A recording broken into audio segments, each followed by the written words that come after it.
I think I can speak for most men when I say we want to have better sex. And for the sake of our partner, we may need to have better sex, fellas. Because no one likes it when you bring a wet noodle to a barbecue party. Write that down.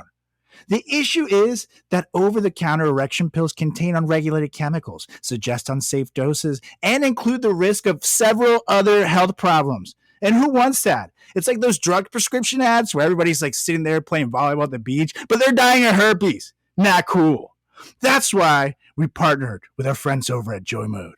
Whether you're looking to spice up your intimate moments or increase your confidence in the bedroom, Joy Mode makes all natural and science-backed supplements dedicated to helping men perform better across their core functions.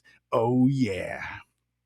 The trademark product, the sexual performance booster, is every man's solution for increased blood flow down below, firmness, stamina, and performance of your favorite friend. It's like a pre-workout, but for your buddy down below. And let me tell you, it works. And the best part, the product is totally safe. All ingredients have been assessed in peer-reviewed journals. All ingredients have been studied and researched in humans. It comes in a palm-sized little packet, like your favorite electrolyte powder. Just simply mix one of these bad boys right in with 6 to 8 ounces of water, 45 minutes before sexual activity, and watch the magic unfold. Literally. Like, you know when you start blowing up an inflatable castle? It's sort of like that, but down below. But it's time to redefine your intimacy and go to usejoymode.com for 20% off with promo code FRATCHAT. Oh, yeah, that's 20% off and free shipping with promo code FRATCHAT at usejoymode.com. Ingredients with integrity, it's Joy Mode, baby. And we are recording. I do eat a lot of fruit. Yeah? Mm-hmm. Is that how you stay so fruity? Yeah, of course. Like a starburst. Okay, Even your mic agreed. Oh, my mic is angry with me. Mm-hmm. Mm-hmm. He's like, yo, this guy's gay as shit. That's what that mic's saying. It's not me, it's the mic. Yeah. Okay, that was weird. You gotta tell your mic to be more progressive. He's gonna chime in with awful, insulting things like that. Like, come on, man. I'm sorry, my mic's name is Harrison. All right, we're gonna do this in 3, 2, 1. What are you doing? Testes in my mouth. Get on the ground, you fucking pledge. Ew. Welcome to the greatest podcast experience of your life. This is the Frat Chat Podcast. All young men like 3 things. Food, booze, pussy. Featuring Carlos Garcia and Chris Moore. Hey, what's up, everybody? Welcome back to another edition of the greatest podcast in the history of podcasting time. It's a Frat Chat Podcast. I'm Carlos Garcia with Chris Simo Moore. How's it going, Mr. Mo? Good. Thanks for asking. How are you? I am living the dream. Did you have a successful bank robbery this morning? Because your outfit screams, I just left the vault. Oh, does it? Recording this podcast is my alibi. If you tell the cops, I will kill you. That's what that outfit tells me right there. That's the look I'm going for. It's pretty perfect. Saying I'm a badass. But you look like the one, technology one though, because with the glasses, you know what I mean? You look like the one that would be like sitting there and like hits a button and like a laser comes in and breaks the fucking like vault open and everybody's like, good job, goggles. If this is Ninja Turtles gone bad, I'd be the Donatello. Yes, the pretty Donatello bank robbery look off of you. Actually a depressing subject. Because you know the Ninja Turtles, I don't know, people know there's comic books and shit, like all these cartoons. There's always comic books before and whatnot, but there's a comic book stream, and I feel weird using that word, about the Ninja Turtles dying. Really? And it's cool as fuck, but it's depressing as shit. And like I think which one was the most fun going one? I think Michelangelo is the last one to live. It's either Michelangelo or Raphael, but I think it's Michelangelo because he was the easiest going one. And at this point, he starts wearing black, to mourn his brothers. And then he goes in there and kicks ass and takes names. I'm not going to spoil the ending, but pretty badass stuff. However, that's so sad to me. I literally found this out like this week. It's like, man, Ninja Turtles dying. That's like, oh. That hurts. That hurts, man. Well, what's the average lifespan of a turtle? They live like 100 years. They live a long time. They were young, Like you see those turtles at those sanctuaries and shit that they have. And it's like, little Petey is 67 years old. And now look at him go. He's about to mate with his new girlfriend, little Sally. And then they just show this like giant turtle, like,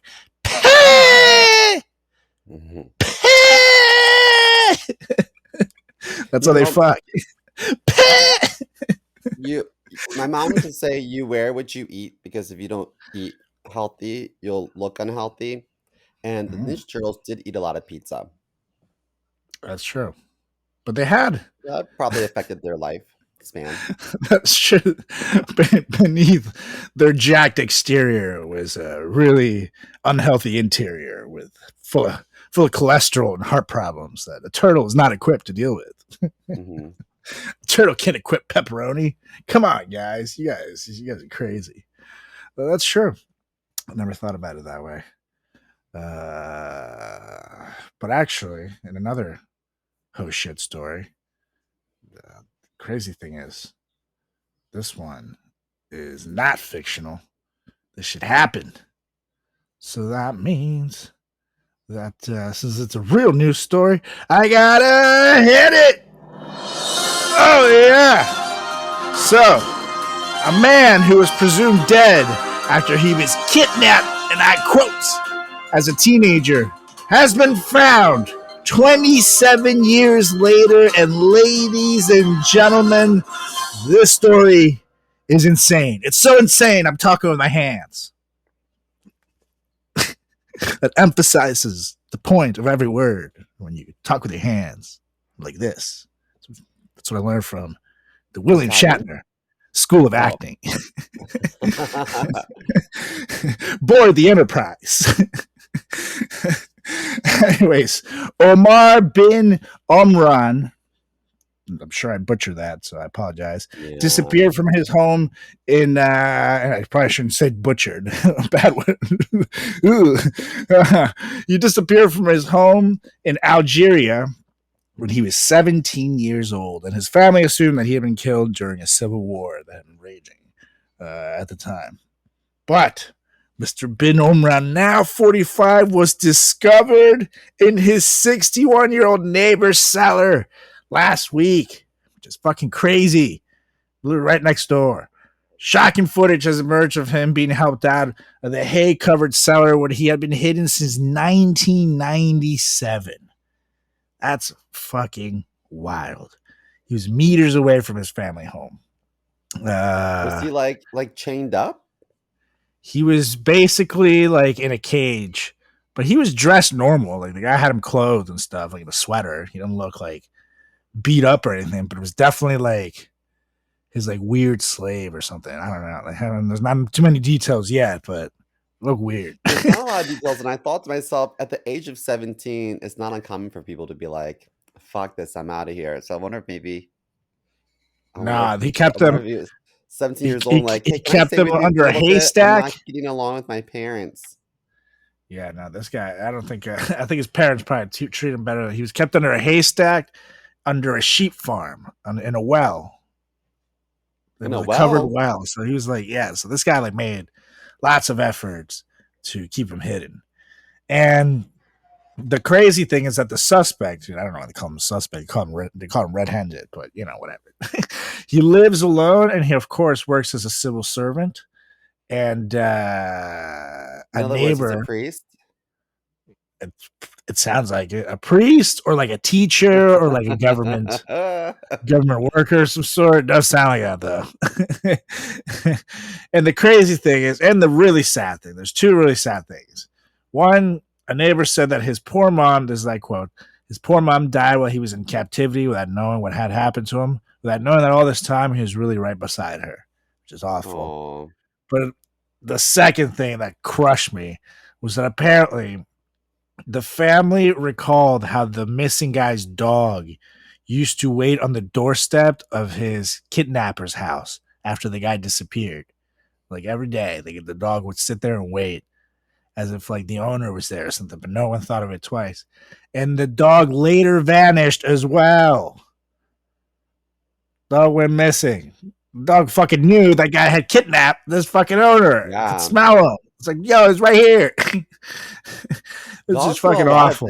Dogs can detect cancer. You can get a dog to help if you're narcoleptic to let you know before you're about to pass out. Mm-hmm.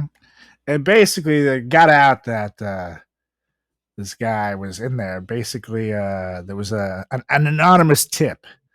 However,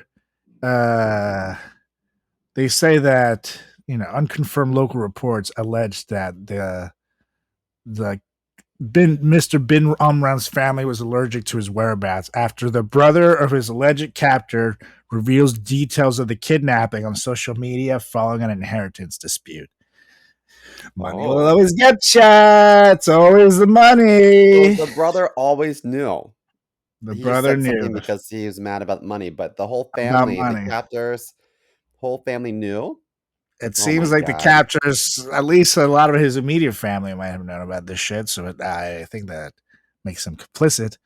Now, of course, court officials are saying, following this report, the general prosecutor of the court of Idrisiya in the province of Djelfa, good lord, ordered the National Gendarmerie, what the fuck, to open an in-depth investigation, and officers went to the house in question.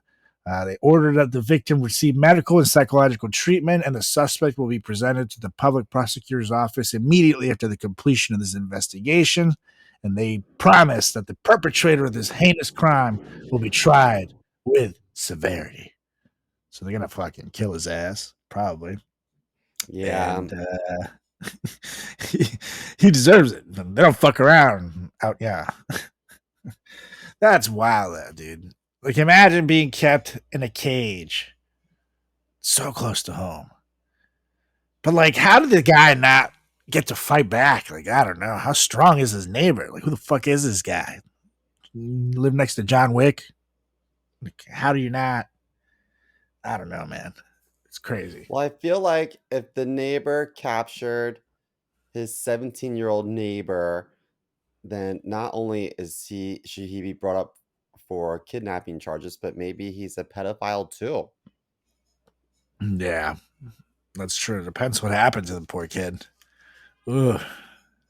And like, I mean, we did a whole couple episodes on, at this point, we've done several episodes on things that happened in the 90s. And he went missing in 97. So imagine how much he's missed. And we've done pop culture moments from the 2000s, all through that. He's missed all of that shit.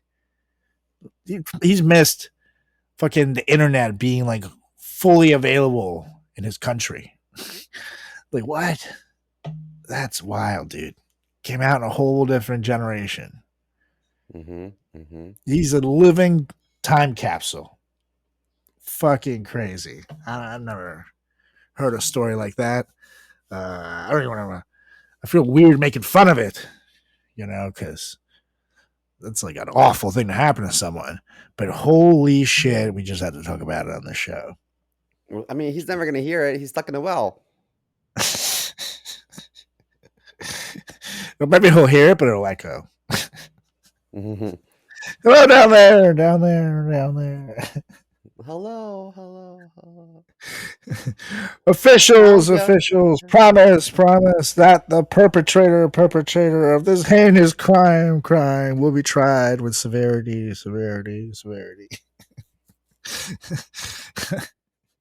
Okay, to be fair, this was not my idea. This was Simo's idea, you guys. So cancel him first. Sorry. Oh, Well, man. I hope that he gets the help he needs, and I hope he's able to make up for all the lost time. Yeah, So- because I mean, here's the thing: the neighbor clearly is not a well-off guy, so it's not like you can sue him. Like, how do you even get your fucking life back out there? With, what can you do? You just like you move now. I mean, sure, you have a crazy ass story to tell, so maybe girls will want to bang you. But now you're picking up where you left off, where you were 17, when you're what, like 45. Now you got to move back with your mom. You're not going to be the most eligible fucking bachelor. You have no education to speak of, probably very little life skills outside of living in a fucking cage. I mean, shit. That sucks. Somebody better get this man a movie deal, or else he's beat. Like, I'm serious. Oh, that'd be a great movie idea. Mm-hmm. Mm-hmm.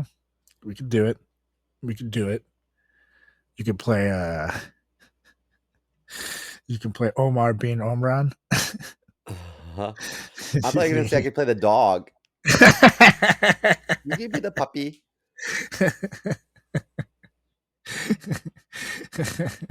That too. You could be both characters. No one will know. We'll just split up all the roles between the two of us, and no one will have any idea what is going on. I did a play in Chicago where I played a dog named Spot. Oh, really? I did a play where I was like a mailman going out with this girl whose dogs were like the main characters in the play, and the dog had to like sexually harass me or something. It's kind of weird. The dog liked me too, so it was like dancing with me, but like in hindsight, it's like, that's kind of rapey for this dog. Like, is it trying to hump me? Actually, you went to that play. You saw it. Oh man! Wait, is this the one about the funeral? Mm-mm. This one was one about it was literally me taking this girl out on a date, and I go in there and awkwardly dance for a while. Oh wait, was this that improv troupe thing? No. That was a sketch. That was actually good. That was a sketch in New York, which is still around today. Shout out to them. Maybe you didn't go to this. I thought you were a better friend. I don't remember. Sorry, this podcast is over. Sorry, but though, I wish I was there to watch these dogs manhandle you like a piece of meat. That's right. Next time. They held me down. Oh, God. Oh, man. Yeah, next time. Next time for sure. Is it me, or does buying a sex pill at a gas station feel super awkward? You're like walking around and you don't know what to get. The guy's definitely looking at you, judging you with every step.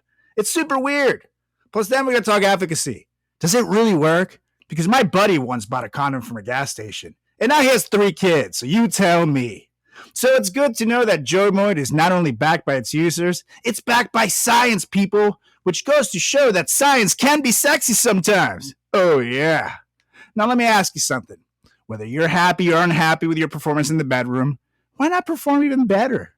Usain Bolt was the fastest man in the world, and he still wanted to run faster. So why not be an Olympic gold medalist in the bedroom, fellas? Because that's where Joy Mode comes in. Joy Mode's sexual performance booster is like a pre-workout, but for sex. It's designed to support erection quality, firmness, and sex drives. And it contains clinically supported doses of ingredients like arginine nitrate, L-citrulline, Panax ginseng, and vitamin C, which is going to make your boy down below stronger than ever. Oh, yeah. Plus, not only is this the only supplement you'll need in the bedroom, it also supports blood vessel support, cardiovascular and heart health, athletic performance, blood pressure, and general erection function. Plus, here are the game changers. All ingredients have been assessed in peer-reviewed journals, and all ingredients have been studied and researched in humans, so you know it works. And I don't know about you guys, but I'll never go back to over-the-counter drugs after trying Joy Mode. And psst, It's small enough to fit in your wallet and take it with you on the go.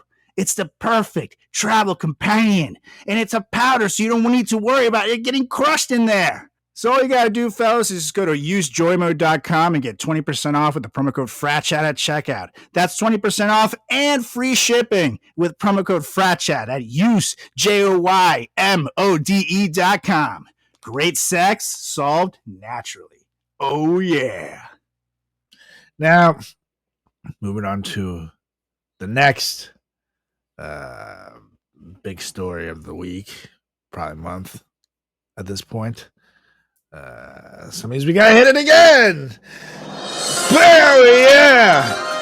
So, the Kansas City Chiefs kicker, Harrison Butker, got himself in a little hot water, a little agua caliente for my people, after he made a commencement speech at a uber Christian college and called Benedictine College. And now this speech has caught fire for overall being on the misogynistic side, to put it lightly. It comes at the gays and the LGBTQ. It comes at men and masculinity or the lack thereof.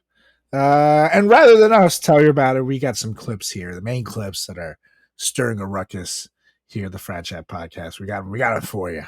So first off, this is him when he comes after the LGBTQ.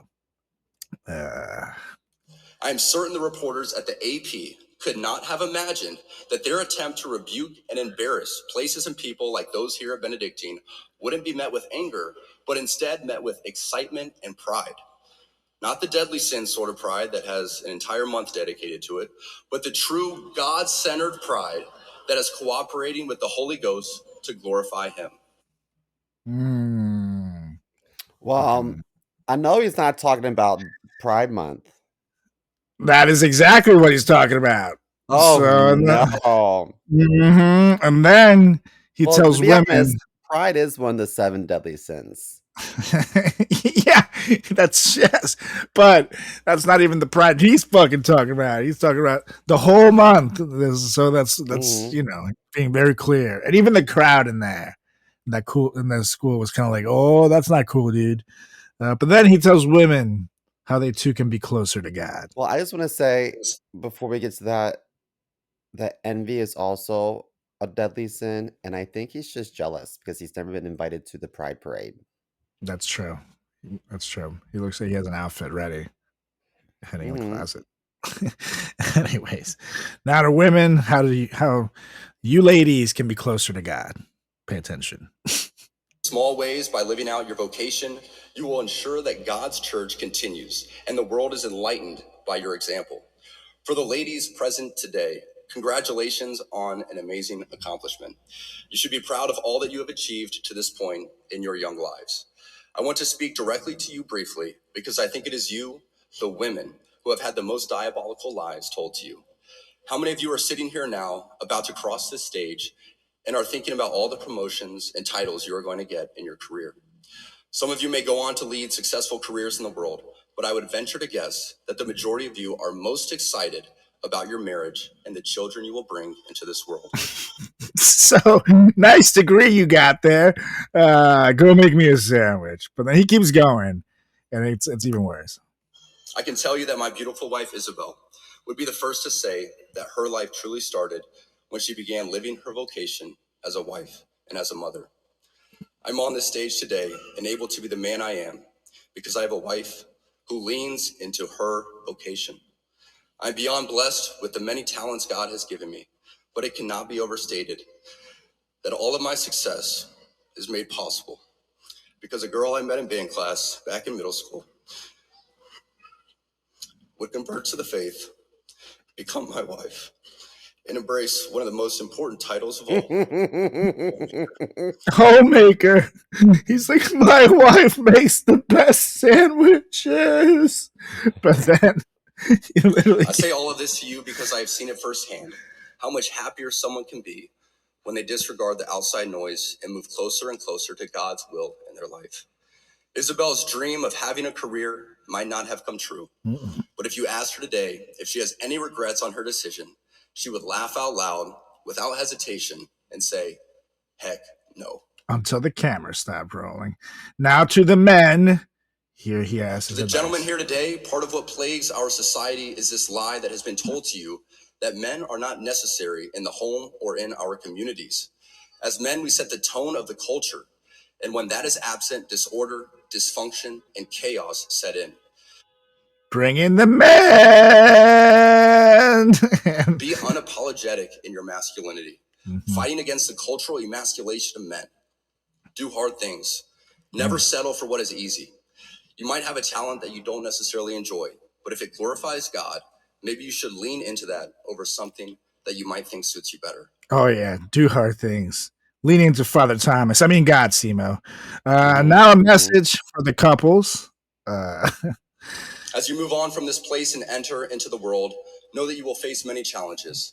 Sadly, I'm sure many of you know of the countless stories of good and active members of this community who, after graduation and moving away from the Benedictine bubble, have ended up moving in with their boyfriend or girlfriend prior to marriage. Oh, my God. They're living together. The kids are living together. And then that's basically goes on and on and on. He's also been quoted to say that the Jews killed Jesus, and the Catholic Church, the Pope, I think decades ago, has been very upfront about there's no implications in the Bible that states that the Jews had anything to do with Jesus's death. But Harrison begs to differ. So any technically, they to- did turn him in. The not like the main people, like the normal people, but it was like jealous people in the leadership because they were threatened by the quote unquote Son of God. But Pontius Pilate was the one that ordered his death and carried it out, if you will. My point is just that before this speech, he was known for being very anti-Semitic, and now we can add he sucks. Bigotry, misogyny, you name it. And here's the thing: he's going on and talking about how being gay is bad and shit. Even the Pope is like cool with gays. So shut up, Harrison. They haven't said you guys should get married yet, which is bullshit. But I think he's getting there. I think he's trying to bring them in, because if he goes right into it, he's like, hey, the LGBTQ should be getting married, they're going to fucking have an uproar. But if you kind of go one step at a time, they're a very backwards organization, you know what I mean? So I'm sure it takes time to do these things. So I'll give them credit for at least getting the ball rolling in the right direction with it. And so who the fuck is this guy to like go against anything?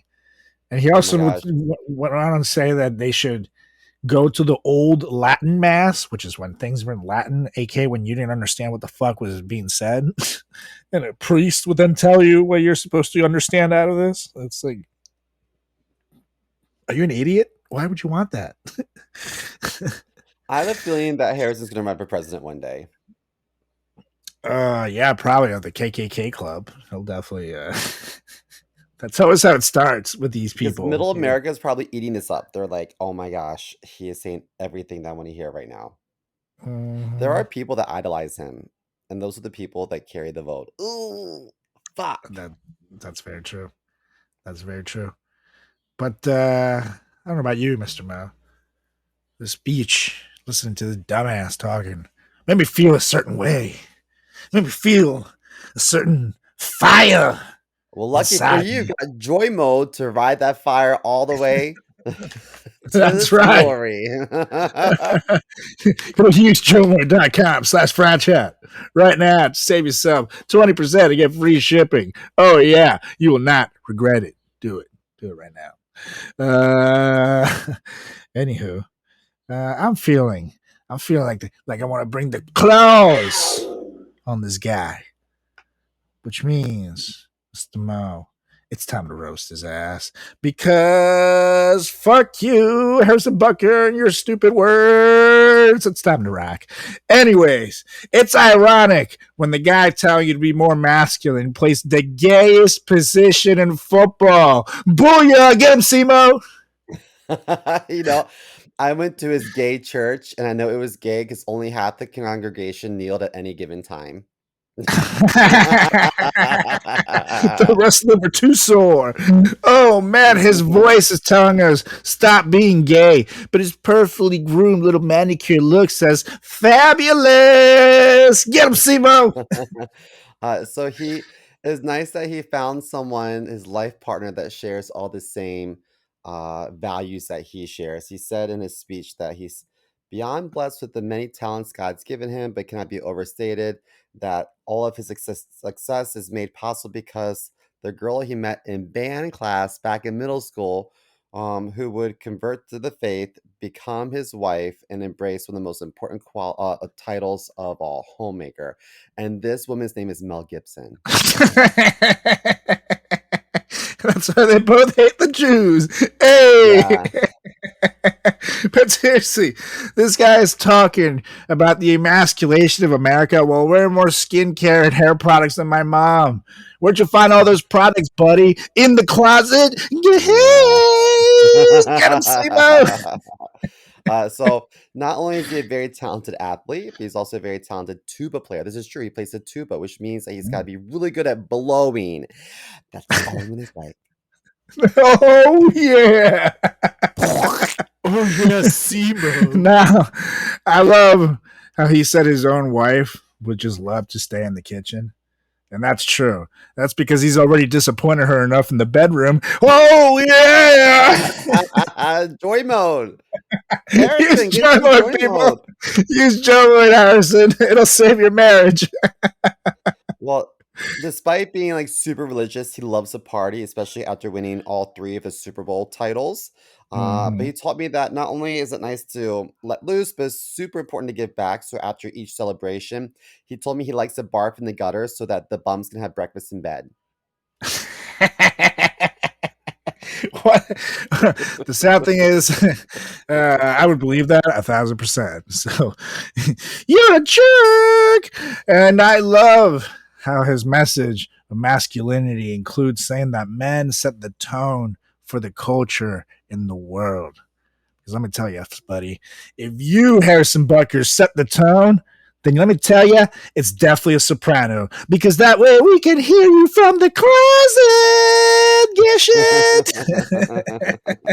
Get You know, I always thought that baptism was to kind of like prep you for heaven, you know, but Harrison's priest assured me that that's how they wash their sex toys. Oh, Father Thomas, always so helpful. You live and you learn. You live and you learn, and I feel so much better. I don't know about you, Mr. Mo. I feel fantastic now. I mean, if Harrison Butker wants to keep talking, we'll keep doing these every week. So I feel very therapeutic. Life is good again. Anyways, now, Mr. Mo, I believe it's time to get to it. Yes. Because we have, while we feel very good right now, sometimes we regret things. Sometimes we realize that we just didn't do it quite right. Sometimes we wish we had a do-over in life. And what a great decade to apply this to than the 2010s. That is 2010 to 2019. A big decade in the world. Big decade for us. A lot happened in pop culture. A lot happened in life. And boy, here we are to talk about those regrets. Boy, if we would have done life differently back then, maybe it would be a lot better today. Who knows? But this week, let's get regretful, baby. Here at the Frat Chat Yeah. Podcast. Let's do it. Let's do it. Now I feel regretful. You know, that's acting right there. Like I've been working on my faces. You know, Hmm. just in case any casting directors are watching us live on YouTube. This is another one I can do. Just Oh, sad. good. You know what? For a second, if I like squint, your tank is like skin tone almost. So it almost looks like you have no clothes on. I'm naked. Is that tank from Marine Layer? It is true, Marine Layer, former sponsor of the show. They were fantastic. I miss Marine Layer, honestly. So comfortable. Oh, you know what? I'm gonna make a video. This is so random, but I bought some clothes from this website called Linen Men, and they're from Wow. China. But the clothes look so good online. I was like, oh wow, what a steal! So I spent like almost $200 on a bunch of clothes, and when I got them, the fit is comical. Now I got small and Yeah, they're so everything, teeny.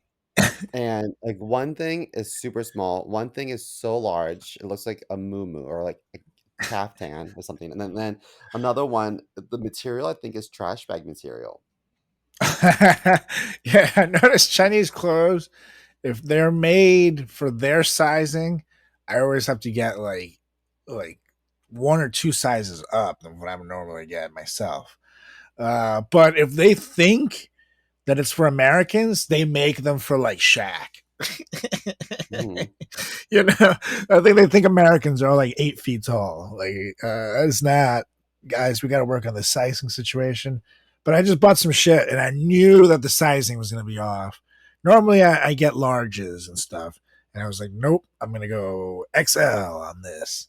And I Did it work came, out? and it worked out perfect. But it was like, if I was expecting a large, like they would have sent me essentially their large is like a medium and like a schmedium at best. You know what I mean? You don't want that shit.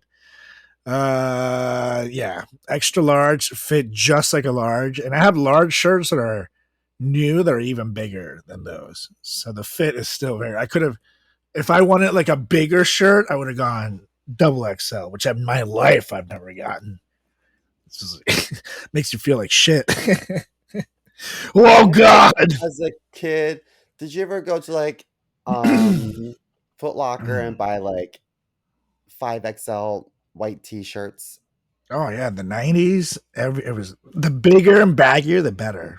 Which is one of the reasons also that I can fit into a lot of my clothes from back then. But that was definitely a thing. Big like jean shorts and shit, Hmm. along with like giant fucking t-shirts and like a backwards cap. It was so '90s. Uh, man, I'm not gonna lie. That look probably would not work out today, though. I would look like a total dumbass. I was just about to say I wish I could bring it back, but no, I would look like a fucking dumbass wearing that now. I'll be honest, I've never seen that on the runway, so I'm not quite sure how it got so popular. Yeah, I don't know. I will say movies like Mighty Ducks for us '90s kids, you know, the things like that shaped our hood.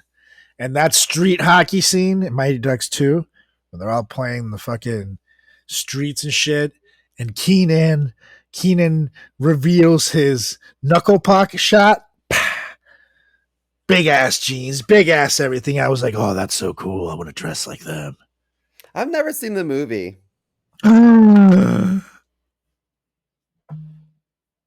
Wait. I feel like that is. Say that again. Say that again. I've never seen Mighty Ducks. I don't really like hockey. What? There we go. That's the appropriate reaction that we needed for that.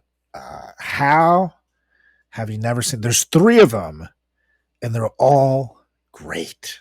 While you were watching that, I was watching Real World and Road Rules. I mean, that's nothing. I watched fucking Casino in theaters when I was a child. All right? I saw Joe Pesci getting beaten to death, fucking with a baseball bat, and him and his brother, they left him still breathing and buried him alive. Send a message to their other mobsters not to fuck with them. I saw that as like a fucking 4-year-old. All right, and I still saw the Mighty Ducks. You got to see the Mighty Ducks. That movie holds up, man. Even Julie hadn't seen it. I showed it to her. Loved them. Loved them. Really? Yep. I During need to hear that during from her. COVID. Just Mhm. kidding. During COVID, I showed her a bunch of movies she had never seen, and I'm still showing her shit she hasn't seen. I'm trying to think. There was something that I discovered yesterday she had not seen that I was like, what? And that's gonna fuck with me. But it's a Does she very show you known movie. movies from her generation? Well, to be fair, I've seen a lot of stuff. So like her like favorite movie was like the Lizzie McGuire movie, and I had seen it. Really? So that was like her favorite movie. I was like, Mhm. she's like, what were you watching? She's like, well, like Lizzie McGuire. I was like, oh, Hannah Montana. Ugh. Well, the Lizzie McGuire show was great. It was like my generation, really. But come on, dude, you gotta fucking watch some other stuff. I did something wrong in the Berman household. Dude, I'm just a big fan of reality TV. I'm not gonna lie. I love Mhm. reality TV. When you were watching Mighty Ducks, I was watching Real Housewives. When you're watching Mighty Ducks, I'm watching Real World. I'm watching I um like Roy Wood Say too, Yes though. to the Dress. I mean, there's no limit to the reality trash that I enjoy so much. My favorite season, Real World. Before because we got to get to the topic, the one with the Miz, New York. That was my favorite. The second New York. Yep, second New The York. That whole Miz was cast. Coral. Remember Coral? Yeah, Coral was great. God, I don't remember. There's Malik, Mm-hmm. and there were some other people. I don't remember the rest, but that was a cool cast altogether. And they ended up being like they all kind of hated each other at first, and then they came together in the end, and they were just like so cool all around.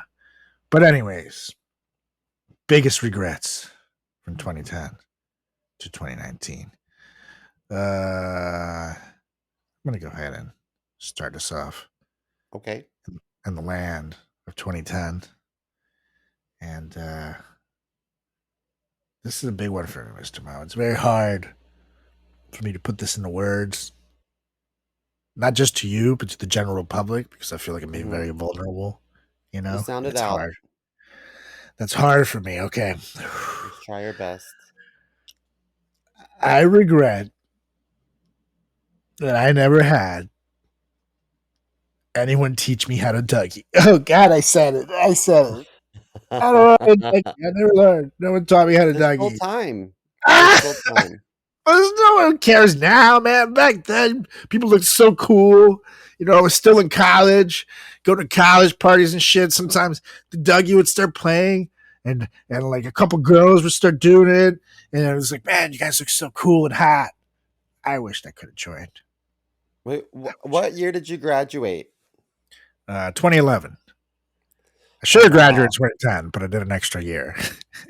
Did the extra lap. I graduated in 2007. That's before Woo! the Dougie. Yeah. I don't know. What were we doing? That was the you year. The Soldier Superman? Boy. The Soldier Boy dance. Yep. The Superman Yeah. that hoe. Soldier Boy up in me. Roll. Wow. There was a dance for every year for a couple of years. And life was good back then. And unfortunately, at least with the Soldier Boy, I could, anybody could join into like the Superman part, and it was fun. Mm-hmm. But the Dougie, like, it was like it actually involved dancing and rhythm and talent. And if you didn't know how to do it, you just looked stupid. And Yeah. I never learned. So And that's why you moved to New York. that's right. By December 2012, I was out of there. I couldn't take the embarrassment anymore. My life was ruined. Yeah. So, what's your first regrets, Mr. Mo, at the 2020? I regret that I never tried to read 50 Shades of Grey because I feel like it was such a big moment. Everyone was talking about it, and I should have just tried. To be I'm not fair, a it would have strong taken reader, you as you years. know. Do you really have that time investment to commit, You could have just waited for the movie, maybe instead. I never even seen the movie either. But Yeah, I haven't but seen the everyone movie was either. talking about it was such a phenomenon, and I was like, man, It I wish at was. least It at was. least I could read the back of the cover, just so I knew it was something. But I didn't know Sorry. I anything. feel like at least we could have spoofed it, in hindsight. We started this pod, a few years ago in it was the 2010s technically. We started this before COVID, right? Yeah, Mhm. 2019. Still had time to spoof it. We've done so Okay, much. let me add one more thing to my list of regrets.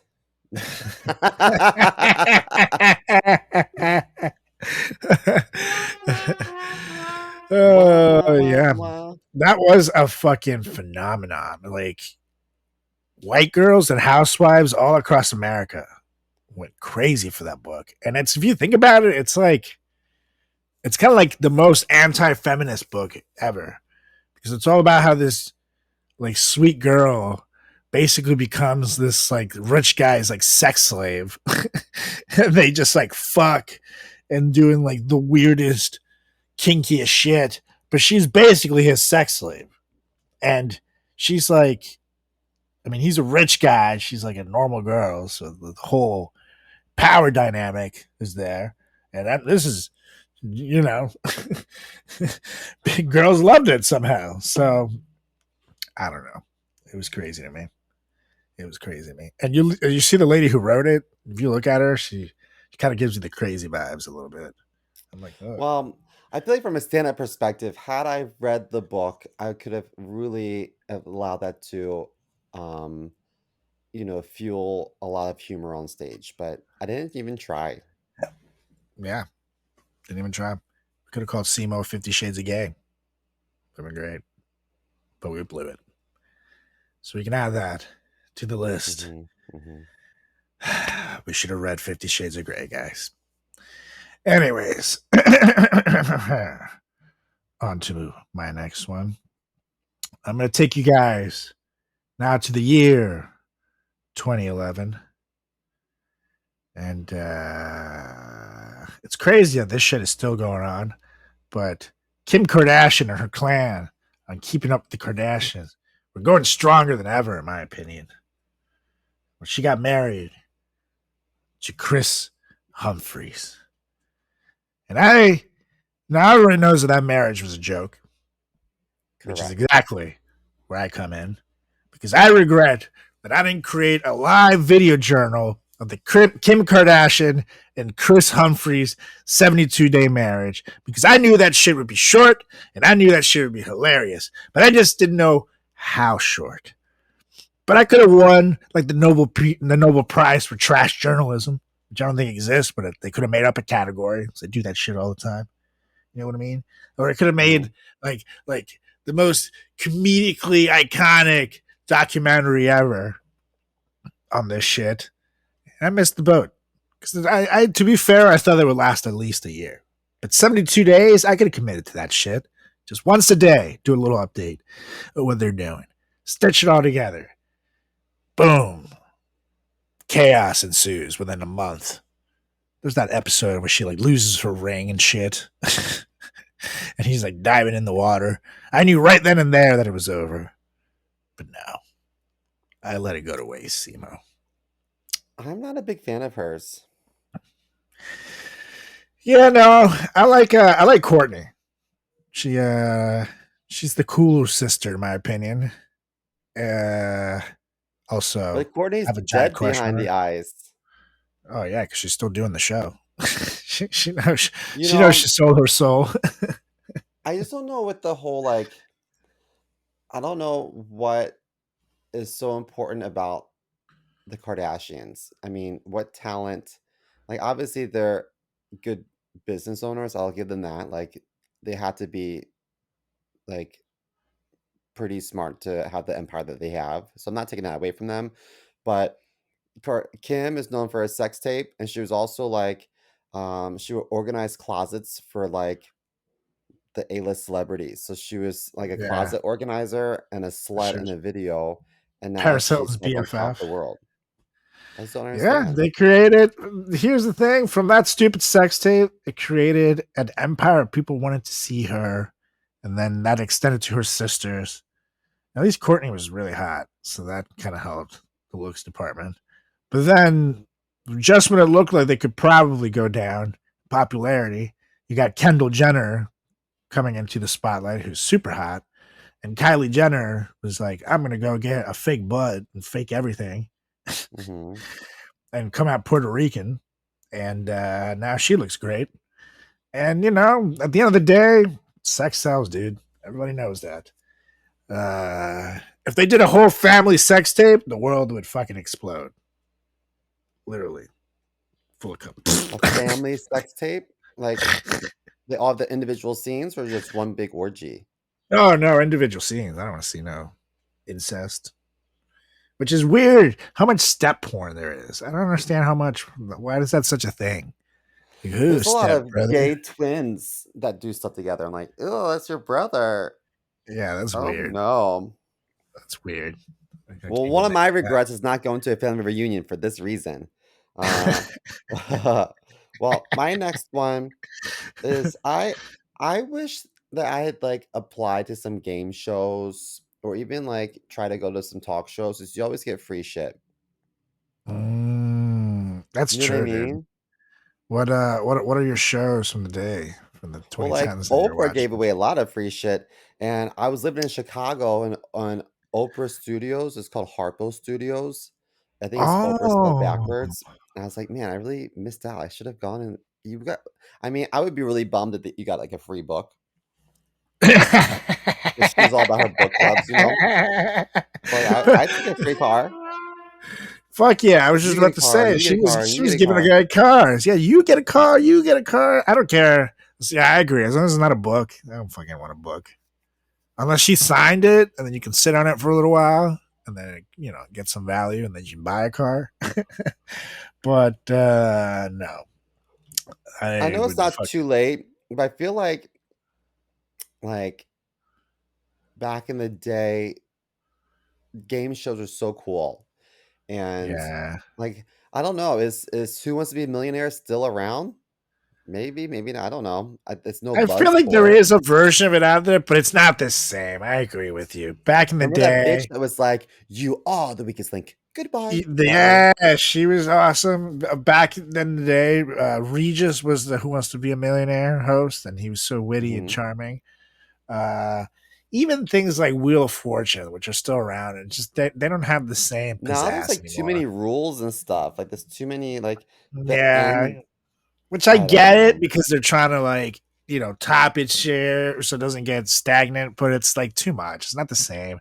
And even Price is Right. Like I love Drew Carey, don't get me wrong, but it's like once Bob Barker left, they should have just ended that. Maybe do a year or two with Drew and then just, call it a day. It's not I don't example there's so much other stuff to watch that my thought when I have a sick day isn't, oh, let me flip to like one of those game shows like it used to be when I was a kid. Now like, you just watch your favorite shows, you know what I mean? So hmm I don't know. I think their time is over. And shows like America's Got Talent, The Voice, there's kind of like game shows, but much bigger. There's spectacles. It's competitive. It's showing the most talented fucking people out in the world going at it. So I think those things now have kind of overtaken the traditional game show. hmm If I say so myself, that's my X-rated opinion on it. And I did audition for America's Got Talent a couple of years ago, actually, during the pandemic, and I made it to the second round, but then they didn't call me again. So not For bitter at all. comedy, or were you doing something different? Were you singing? Not Were bitter you at all. Yeah, it was stand up, but it was stand? crazy because it was during the pandemic, like I said. So you had to do everything. Everything was video auditions, and you had to do your set like over a Zoom set, essentially. But everybody was on mute, and you couldn't see the people who were casting you. So you couldn't. There was literally just imagine just practicing your shit in front of the mirror. Is essentially what it felt like, and hmm you just feel so awkward. And I know my jokes were good, but I don't think I was ready at the time. But when that shit comes back around, I'm coming for you, America's Got Talent. I'm coming for you. coming for you. I would just want to meet Sofia Vergara. I know, that's all I want. I just want to meet her. Maybe also Terry Crews is really cool. You know, if he's still with the show. But yeah, definitely want to say some jokes for Sophia, especially now she's single again. You know. Oh, my eye hurts now from doing that. I'm gonna stop. But yeah, that would be fantastic. Anywho, what's next on your list? next on my list is taking you to the year 2012. And Facebook had been going strong for years. Years. In fact, at this point, like I said, I had graduated college. I was making my way up here. Facebook had done a lot for my social life in college, so I knew the value of it. I knew that it could be huge. And that's when I decided to go public. Now, I was a broke college graduate coming out of a recession, so times were tough. I felt like I didn't have any means to invest, but man, I wish I had, because when that stock first came out, it cost like $38 to get one share. You fast forward to today, as at the time of this recording, it's $471 per share. So if you would have spent back then $380 to get yourself 10 shares, those $380 would be worth $4,710 today, which is huge. And if you would have bought 100 shares at $3,800, it would be worth over $45,000 today, which is fucking wild. And I used to laugh at the stock market and shit, dude, but as I get older and I try to put a little more money into it here and there, it's like, I wish I would have done this shit earlier. So if you're listening to this, this is my one serious advice for you people. Invest in the stock market, because the more of us that make money in it, the less of that money that's going to this one fucking percenters taking it all. And you can make money on it. Just don't be stupid. And things go up and down all the time. So just keep watching them. And over time, invest in something you want to hold on, long value, and sit on it. Because good Lord, if I would have invested in certain things that I knew at the time would be big, and I just was like, oh, I don't have money for that, I would have a lot more money than I do today. Like we could be recording this on a houseboat, Simo. I don't even know what I would invest in. I would just buy stupid shit. I would be rich. Have a little monkey waiter and like a little tuxedo. He comes out with margaritas, like, and they come down, Ralph, we're recording a podcast. He goes, burp, burp. You know, that's his quiet. I would have just invested in whatever weight loss fad was like big at the moment. Ooh, back then, which one? The 2010s. Fuck. What is the one that Oprah did it, but then it turned out she wasn't really doing it that much? I think Kelly Clarkson got on it. Atkins diet? Maybe Atkins, but I don't think so, no. Or paleo or whatever. Jenny Craig was fucking 1-898 Jenny. Now, you would have had to know when to let go of that, because I feel like eventually it took up. But in its time, Jenny Craig would have been a huge one to invest in. I wonder if things like Tybo went public. I would have invested in Tybo. Yeah. P90X, things like that. Yeah, fuck yeah. P90X is still kicking. That stuff actually worked, though. That was a crazy fat workout for a while, but it really did work. If you kept up with a P90X workout, you were pretty ripped up at the end of it. Yeah. But it's like difficult as shit. Like, it's 90 days. You got to commit to it. It gets harder and harder, you know? Oh, it's 90 days? I thought it was 90-minute workouts. They are, I think, 90 minutes for 90 days, I think is what it is. Oh. P90X. It's a lot. Sure. After like 45 minutes at the gym, if I'm exhausted, I'm like, I did a good job. Yeah. I agree. Yeah, it's a 90-day intensive program for everyone. Like I do the boxing class, and it's 10 rounds of boxing, but it's 45 minutes. That's all you need, man. Like a good 45 minutes to an hour. Oh, I saw you took a boxing class. Yeah, I hit my 50th. Pat, pat, pat, You pat, hit your pat. 50th boxing class? Yeah, buddy.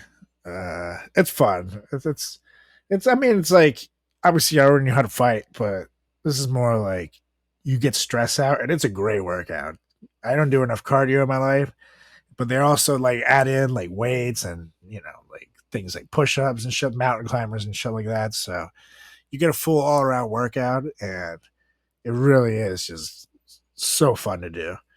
Beating the shit out of a bag when you had a tough week is fun. So Yeah. I recommend you people punching shit from time to time instead of other people. Unless people are annoying, but anyways. Mhm. And you have a good lawyer. Well, But I wish I would have spent some of that money on Facebook so I could afford a good lawyer. But what you got next, Mr. Mao? I wish that I had actually watched the movie Frozen.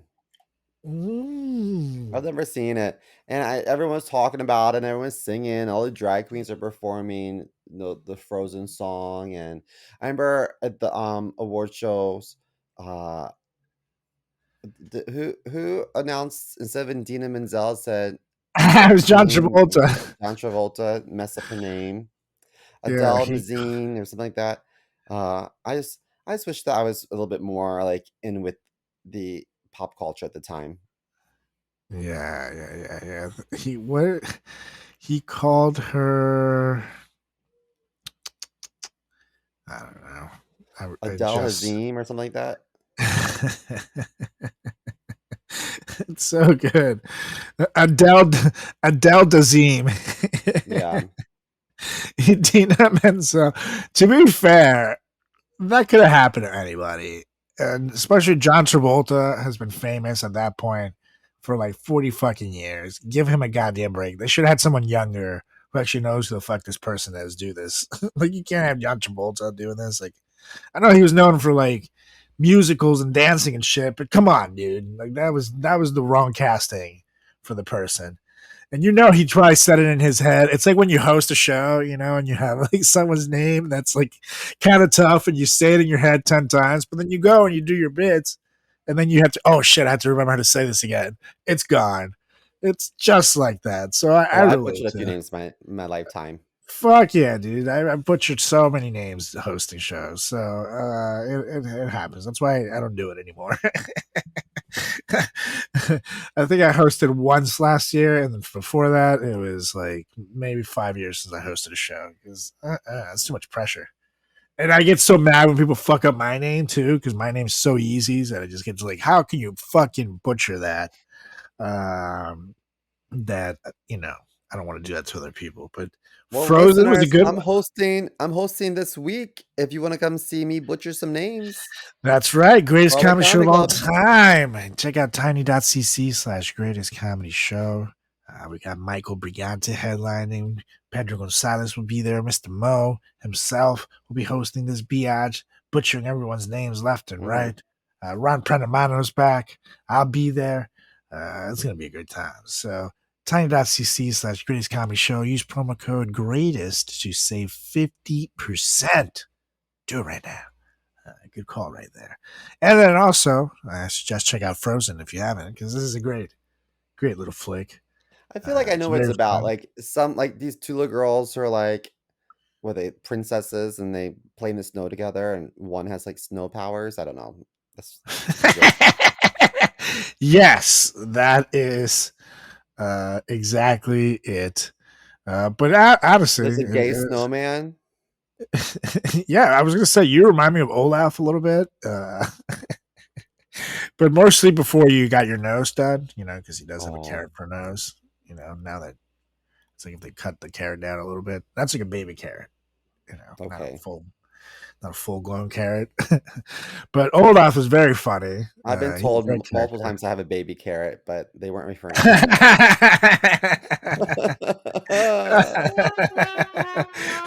But even though you described it the way you did, it actually is spot on. It's Anna, the Princess of Arendelle, who sets off on a journey with the Iceman Kristoff, his reindeer Sven, and the snowman Olaf to find her strange sister Elsa, whose icy powers have been trapped. their kingdom eternal winter. But it's a fun movie. It's funny. It's got good music, and it's well written. It'll might be a tear jerker, and not a other type of jerker. They got Pee Wee Herman in trouble, but we don't go there. Oh. But that's a good one. You still have time. Frozen holds up, so you should watch that one. And it's actually Mighty perfect. Ducks. Mighty Ducks. Mighty Ducks and Frozen. That's And 50 Shades of Grey. That's right. Got a lot to do. And your Frozen one is actually a perfect segue for me because I wanted to take you guys to 2013 as well. So I'm glad we're already there. I don't have to waste any future time machine gas here. Because, yes, the movie Frozen was released in 2013, popularizing the hit song, Let It Go. Let it go, let it go. Everybody loved that shit. Mm-hmm. And I wish I would have released my own spoof music single, Let Her Blow, about a porn star that is locked away in a tower and they want to keep her from blowing. But damn it, they can't, they won't, because she just has to blow. And go a little something like, let her blow, can't hold her back anymore. Let her blow, turn away and slam the door.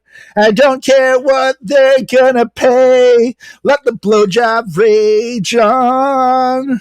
The cum never bothered me anyway. Boom. Okay, you can't do kids' parties. Yes, no. I sent my tape with my song to a couple of different ones, and they turned me down for whatever reason. Still don't know why. They just wouldn't call me back. But I think Let Her Blow would have been a hit. Just saying. Yeah. At least YouTube. It's not too late. See, it's been 10 years. So I feel like by 10 years, it's like, no one cares anymore. I used to change lyrics to songs. Trying It to was think so of fun. one. Like Weird Al was obviously the best at it, but Yeah. there's a business in it. There was a song These Days by Rascal Flatts.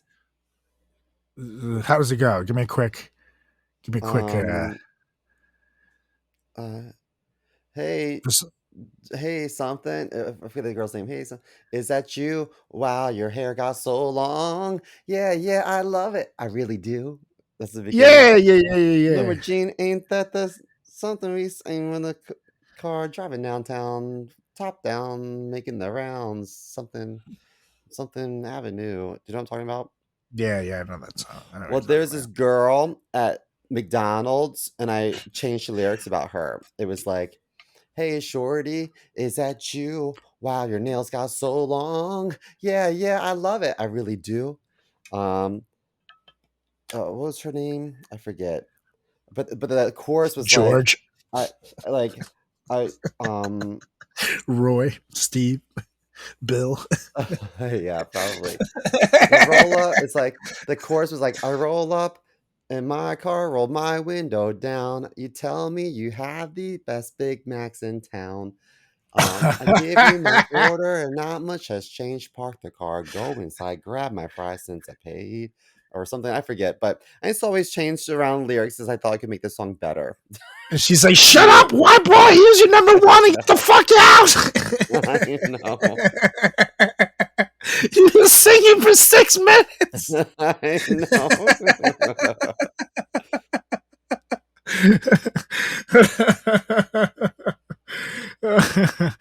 Oh shit. Oh man, yeah. I wouldn't blame her for but Frozen is a good one, and I missed out on that. So I got one left. I think you got 2 left. Yes. What you got? No, I have 1 left. Wait, I have 2 left. Yes. I wish I downloaded Instagram in 2010 and started creating content early on. Yeah. I missed the boat. Too. It took me.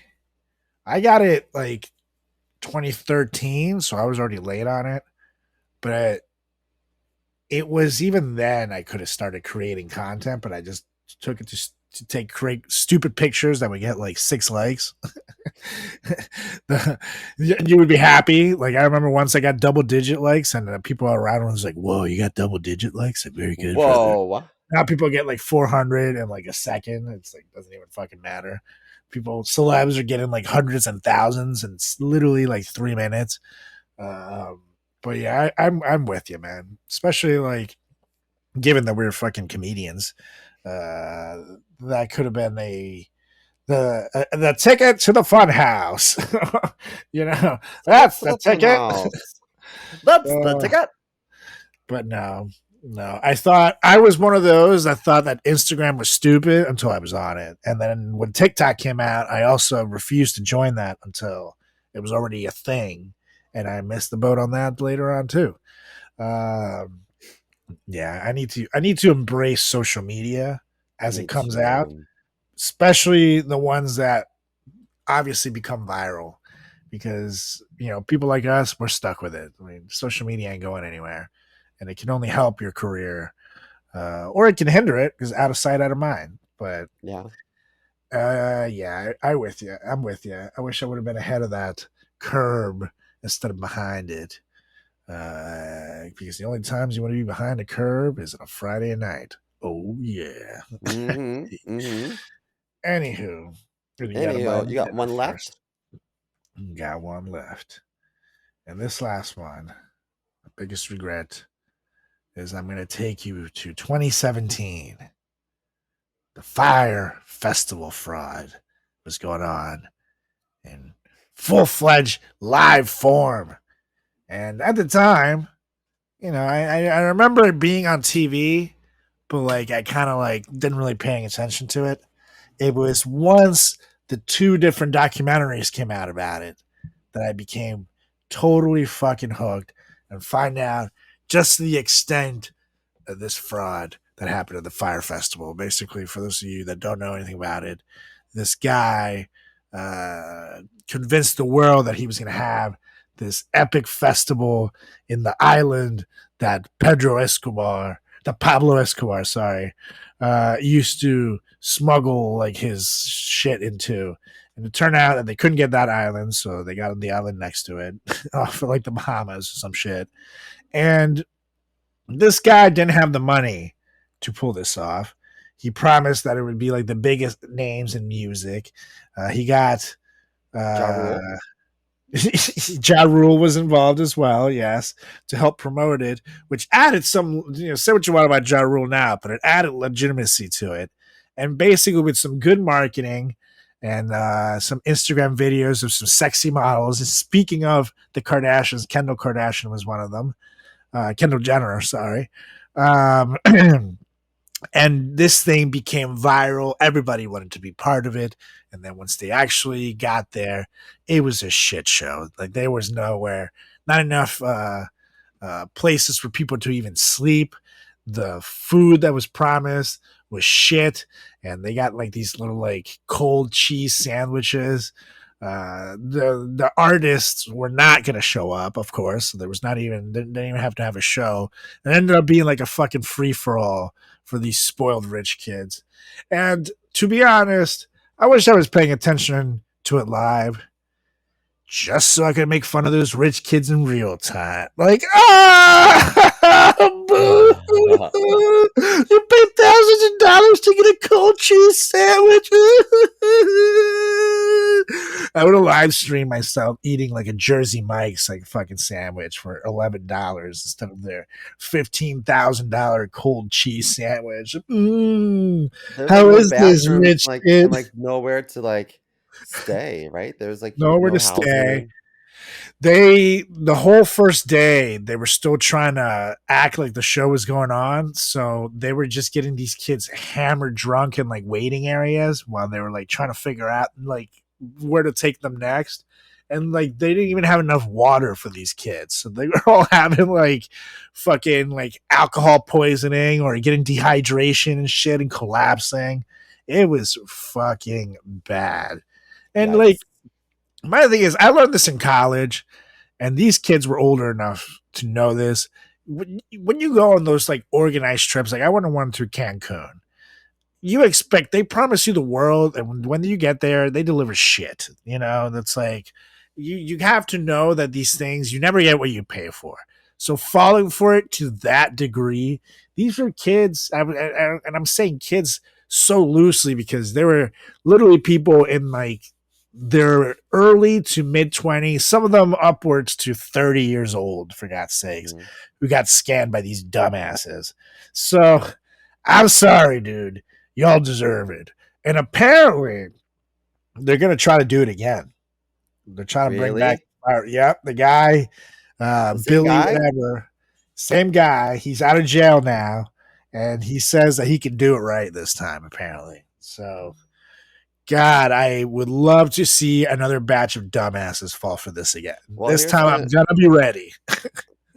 this is gonna be I another don't know. really good documentary, that's for sure. I know. I'm gonna be there on the front lines this time. Fucking, well, not really the front. I'm not gonna pay to see this shit, but from my apartment, making fun of it live when it happens. Yeah. I'm not missing the boat this time around, people. Because you want to come back Fire Festival, I am here for it. Let's fuck over a whole new wave of rich kids, so I can make fun of it live on the Frat Chat podcast. Let's do Nice. it. Let's do it. Well, I have one left, and that is I regret years and years of indoor tanning, most of which was during pretty much this decade. But I especially regret going to what was the tanning salon's name? LA Tan in Oh yeah, Chicago, like Balmoral Street. I regret going to that with my long hair and readjusting my ponytail because my hair got sucked up in the fan, and I lost all my long hair, and I lost a modeling contract. So I regret tanning because it's not good for your skin, and I regret having long hair in the tanning bed. And now, to be fair, shows like The Jersey Shore, which came out in December of 2009, and then was popular. So, like, through December 20th, 2012, for the first 6 seasons. Now it's still running, and I'm not gonna lie, it's still amazing. But the first original season started during this time frame.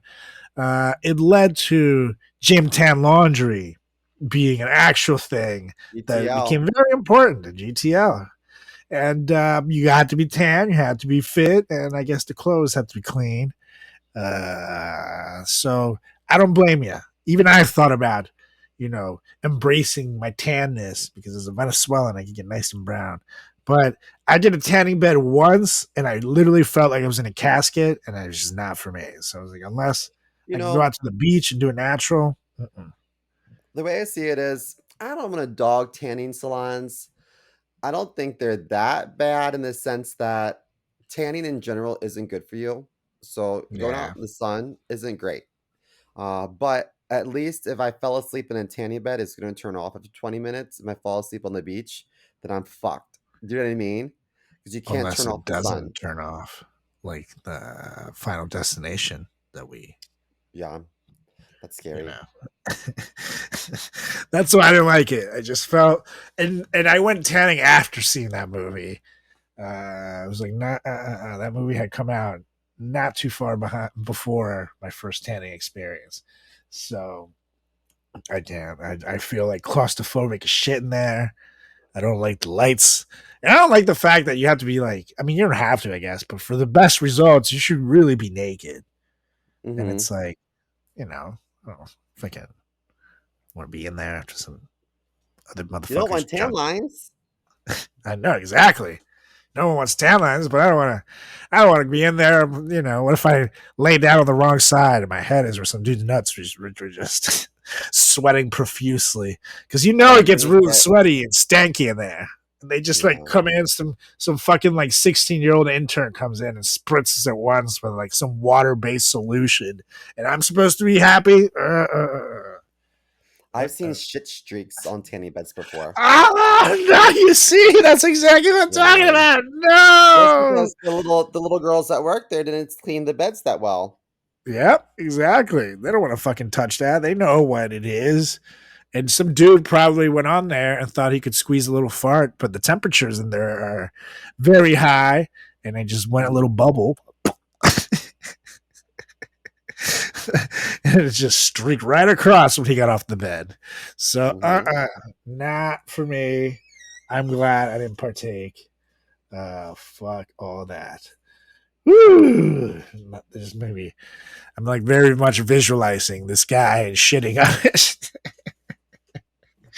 My day is ruined. But anywho, that was our list, you guys, of biggest regrets here at the Frat Chat podcast from the decade of 2010 to 2019. So let us know what you thought of our list. Let us know if you have any regrets yourself. Give us a follow on all social channels at Frat Chat Podcast. That's on Instagram. That's on Facebook. That's on Threads.